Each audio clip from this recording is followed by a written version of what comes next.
Le 4 mars 2026, l'Union européenne a adopté une nouvelle législation majeure appelée la loi sur l'accélération industrielle. Mais que contient réellement ce texte? Cette loi a établi de nouvelles règles concernant les entreprises étrangères qui souhaitent investir dans 4 secteurs stratégiques. Les batteries, les véhicules électriques, les panneaux solaires et les premières matières critiques. Le principe est simple, si un pays étranger contrôle plus de 40% de la production mondiale dans l'un de ces secteurs, les entreprises de ce pays devront désormais faire face à plusieurs restrictions en Europe. Par exemple, elles pourraient être obligées de transférer certaines technologies vers des partenaires européens, de limiter leur participation dans les entreprises locales, ou encore d'intégrer davantage de composants produits dans l'Union européenne. Dans les marchés publics, les produits fabriqués en Europe seront désormais favorisés. La réaction de la Chine n'a pas tardé. Le 5 mars, le ministère chinois du Commerce a déclaré que ces règles représentaient des obstacles sérieux à l'investissement et une forme de discrimination institutionnelle, allant même jusqu'à affirmer qu'elles pourraient violer les règles de l'Organisation mondiale du commerce. Peu après, Pékin a annoncé un changement important dans sa politique d'exportation. La Chine a modifié les remboursements de taxes à l'exportation pour plusieurs industries clés. Concrètement, les remboursements pour les panneaux solaires passent de 9% à 0%. Ceux concernant les batteries sont réduits de 9% à 6%, avec une suppression totale prévue pour janvier 2027. Selon les autorités chinoises, cette décision n'est pas une sanction contre l'Europe.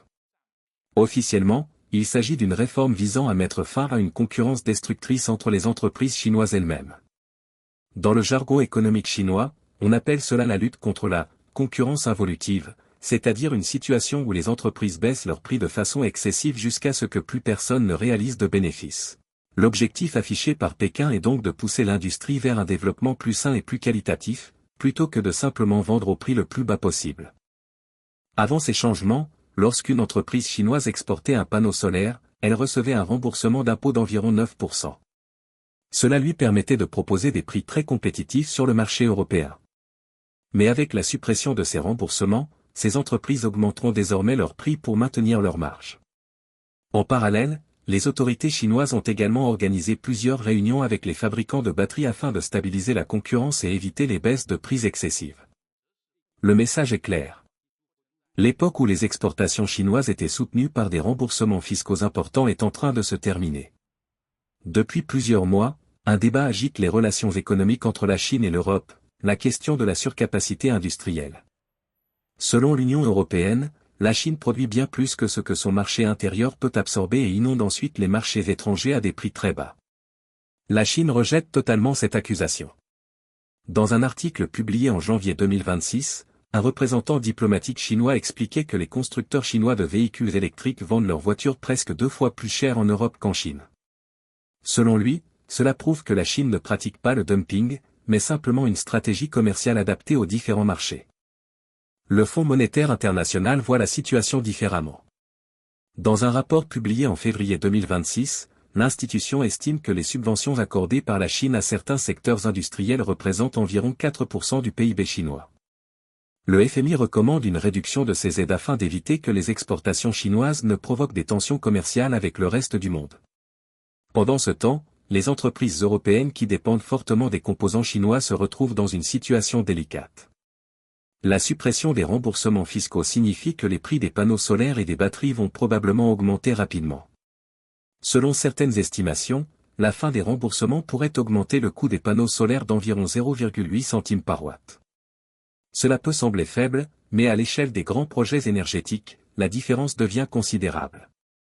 Les fabricants européens ont donc 2 options.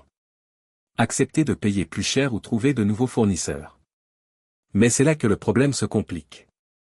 Un rapport publié en février 2026, par l'organisation Energy Storage Europe explique que les fabricants chinois restent aujourd'hui les seuls capables de produire des batteries à grande échelle, à un coût compétitif et avec une fiabilité éprouvée.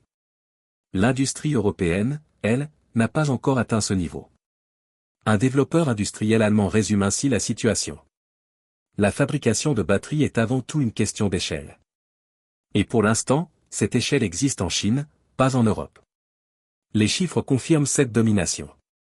Selon les données de l'Agence internationale de l'énergie, la Chine produit 78% des modules solaires mondiaux, 87% des cellules solaires et 97% des wafers utilisés dans l'industrie photovoltaïque.